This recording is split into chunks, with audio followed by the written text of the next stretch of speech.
King Eurystheus wants you to defeat this unstoppable beast, Hercules, a trembling messenger announces at the gates of Tiryns.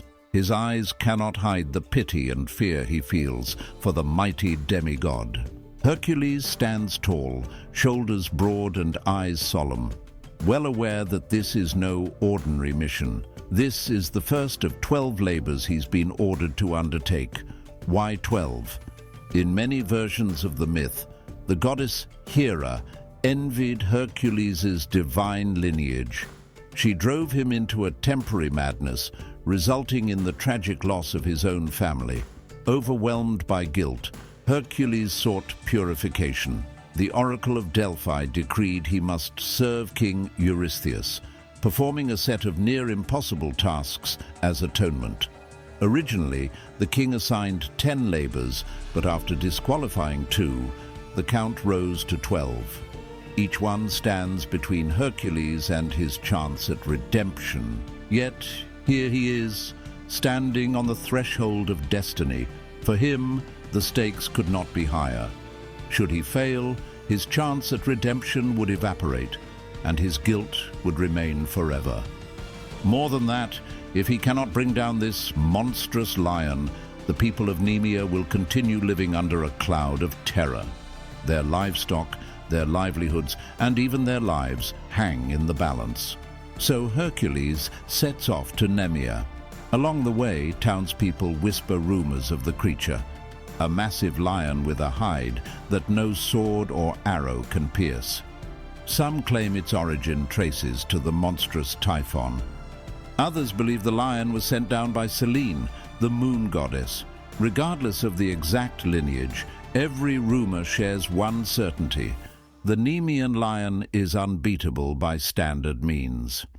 Hercules arrives in the region and surveys the rugged terrain. The cave where the lion dwells is perched on a hillside overlooking scattered huts. A farmer, wringing his cap anxiously, approaches him. "Good sir," the farmer pleads, "no one has ever returned from that cave alive. We've lost so many brave souls."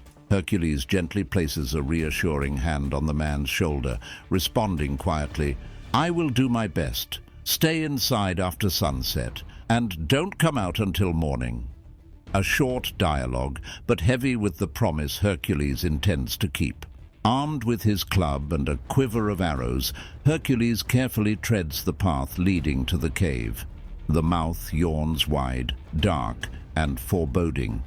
A foul stench of rotting flesh wafts outward, evidence of the lion's vicious hunts. Hercules adjusts his grip on his bow. He nocks an arrow, drawing back the string with practiced ease.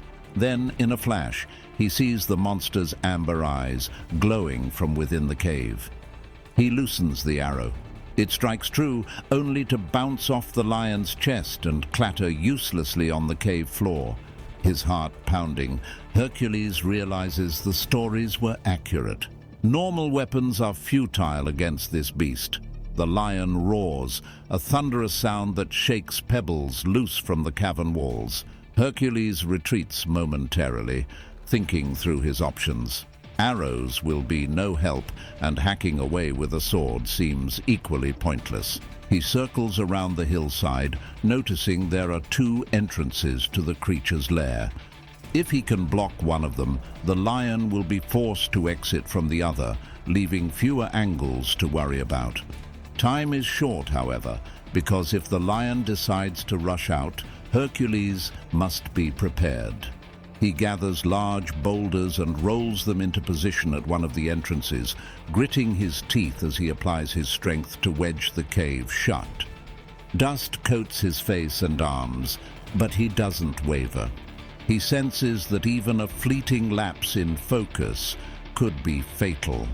With the second entrance effectively sealed, Hercules steels himself and re-enters the cave. Light is dim, so he guides himself by the lion's ragged breathing echoing off the walls. Through the gloom, he spots the hulking silhouette of the beast. It is larger than any normal lion, perhaps 2 or 3 times the size. Its mane looks coarse and thick. It sparkles faintly where the scant light hits it, as though it's covered in some unearthly protective sheen. Despite the chilling surroundings, Hercules forces himself to remain calm. He knows hand-to-hand combat may be his only option. One final time, Hercules attempts to distract the lion with the whoosh of a swung club. He hurls it at the beast. It shatters against the lion's flank without leaving so much as a scratch. Now, the monster roars again, rearing up on its hind legs. Its paws, armed with razor-sharp claws, slash the air where Hercules' head was just an instant before. The demigod dives to the side. The blow might have decapitated a less nimble opponent, but Hercules' reflexes are honed by battles with many a foe. In the flicker of a torch, Hercules spots an opening. He lunges in, wrapping his burly arms around the lion's neck. Muscles straining, he locks his hands together in a vice-like grip. The lion thrashes wildly, slamming Hercules against the cave wall. Pain radiates through his shoulders. Stones clatter to the ground. Still, he refuses to let go. He can feel the lion's heart pumping, sense its lungs fighting for air. With a surge of strength worthy of Zeus's son, Hercules tightens his hold. The lion's roars fade into ragged gasps. Finally, it collapses, the last breath escaping its lungs as its massive body goes limp. Exhausted and battered, Hercules staggers to his feet. For a moment, he simply stands over the beast, panting, sweat trickling down his temples. The victory is his, but the labor isn't complete. Word of the lion's death will not suffice as proof. He needs its pelt, yet no mortal blade can cut through that hide. That's when a moment of clarity hits him. He kneels and uses the lion's own claws, rumored to be sharper than any man-made blade, to slice through the protective fur. It works. The hide peels away, revealing the lion's bulky frame beneath. Triumphant, Hercules steps out of the cave into the midday sun, draping the lion's skin across his shoulders. Villagers gasp in awe when they see him approach, battered and bruised but alive. Their savior has done what no one else dared to attempt. In the days that follow, the region's relief is palpable. They can tend their fields and flocks without fear. Children can play outside again, laughing and chasing each other in the open fields. A single labor completed, but many more remain. When Hercules finally presents himself at King Eurystheus's palace, the reaction is not what he anticipates. Eurystheus, seeing the massive lion's pelt adorning the demigod, cowers in terror. This display of raw power confirms Eurystheus's deep-seated fear of Hercules, fear that Hera had planted and nurtured. "Hercules, I must relay your next labor from a safer distance," the king stammers, stepping backward. From this moment on, Eurystheus resolves he will no longer meet with Hercules face to face, preferring to dispatch messengers whenever possible. It is said that he even commissions a large bronze jar or urn to hide in if Hercules comes near without warning. The subtle consequences of a single triumph are already shaping the path of future labors. Beyond the trembling king, the palace courtyard murmurs with hushed astonishment. Guards trade wide-eyed glances as they observe the once invincible lion's pelt, now slung over Hercules' shoulder like an everyday cloak. Advisors huddle in corners, murmuring about the sheer impossibility of felling such a beast by hand. Stories spread at lightning speed through the castle halls. Everyone from servants to soldiers wants to know just how the son of Zeus managed what no ordinary warrior could. Hercules stands firm amid the commotion. He listens silently, acknowledging neither the gasps of awe nor the wary stares from those too afraid to meet his eyes. There's no need for spectacle. The pelt itself is proof enough of his deed. Once he realizes Eurystheus has no desire to remain in the same room, Hercules turns on his heel and exits the palace. The echoes of his footsteps bounce off the marble floors, a sharp reminder to all present that he is no ordinary champion. Outside those looming palace doors, crowds gather to catch a glimpse of the man who wrestled an unkillable lion. Farmers in dirt-stained tunics point and whisper, while traveling merchants crane their necks to see if the rumors are true. Children stare wide-eyed at the heavy hide, half in fear, half in excitement. Each one of them recounts the legend. A lion no sword could pierce, defeated by Hercules' brute strength and clever thinking.